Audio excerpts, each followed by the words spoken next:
Hello everyone, welcome to my YouTube channel.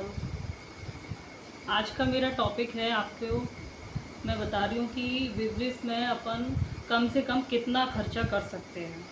क्योंकि किसी के पास देखो बिज़नेस तो करना ही है और ज़्यादा पूंजी भी नहीं है हमारे पास, तो हमें उसी हिसाब से बिज़नेस करना पड़ता है।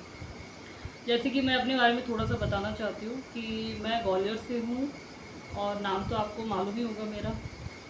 और मेरा बिजनेस है क्लोथ्स का, मतलब साड़ी का बिज़नेस है। और मैंने भी ऐसे ही छोटे से ही स्टार्ट किया था, तो इसीलिए मैं थोड़ा सा आपको जानकारी देना चाहती हूँ। ज़्यादा बड़ा ब्लॉग करना नहीं चाहूँगी मैं। तो जैसे कि अगर आपके पास कम पूंजी है तो आप वैसे कम पूंजी हो या ज़्यादा पूंजी हो कोई दिक्कत नहीं है, लेकिन अपन बिजनेस फिर भी अपन को थोड़े से ही स्टार्ट करना है, क्योंकि कम खर्चा करना है। अगर अपन महंगी शॉप लेते हैं, कोई बड़े मार्केट में डालते हैं, बिज़नेस चल रहा है नहीं चल रहा है, बहुत सारी प्रॉब्लम होती है।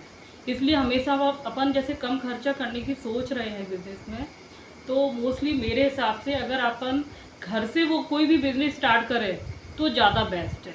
क्योंकि अगर उसमें अपन कम पैसा भी लगा रहे हैं, अगर अपना 2 आइटम भी निकल रहे हैं तो अपने पास अब कोई खर्चा नहीं है, अपना बच ही रहा है ना, जो भी है बचत में आ ही रहा है। तो इसलिए हमेशा कोई भी बिज़नेस करें अपने घर से करें, थोड़े से स्टार्ट करें, उसको लेवल बाय लेवल बढ़ाएं, मेरा मानना ये है। और अपने क्या कहते हैं, स्टॉक हमेशा उस हिसाब से ले जैसे कि अपन का रेगुलर वाला काम है। मतलब जैसे कि कस्टमर अपने यहाँ आ रहे हैं, ठीक है, आप अगर महंगा आइटम रखोगे तो आपके यहाँ कोई नहीं आएगा, क्योंकि आप लोग यही कहेंगे कि महंगे है, ये चीज़ है वो चीज़ है। क्योंकि कॉलोनी में मोस्टली लोग यही बोलते हैं, ठीक है। या फिर अपना बड़ा कोई शॉप हो बड़ा मार्केट में, तो वहाँ तो हर तरीके का ग्राहक आ रहा है ना, ऐसा नहीं है। तो उस हिसाब से अपन पहले, जैसे मेरा साड़ी का काम, तो मैंने क्या किया था, सबसे छोटे से मतलब कम से कम रेंज की साड़ियाँ से स्टार्ट किया था।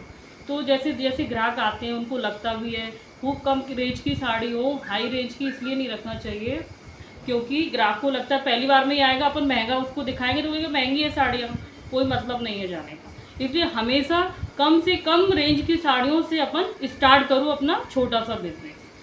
जैसे जैसे थोड़े थोड़े अपने लगे कि हाँ कस्टमर आ रहे हैं, 1-2 आ रहे हैं, 2-4 आ रहे हैं, फिर धीरे धीरे मेरे हिसाब से आप रेगुलरली 6 महीने तक तो हल्की रेंज का ही आइटम रखें मेरे हिसाब से। क्योंकि मैंने भी बिजनेस में यही किया था, तो इसलिए मैं आपको ये बिज़नेस में थोड़ा जानकारी देना चाह रही थी। और आगे ऐसे मैं आपको जानकारी देती रहूँगी बिज़नेस के रिगार्डिंग। बाकी का ये ब्लॉग मैं यहीं ख़त्म करती हूँ, ज़्यादा लंबा ब्लॉग करना नहीं चाहती हूँ, है ना। और अगर आपकी कोई क्वेरीज हो तो आप मुझे कमेंट सेक्शन में कर सकते हैं।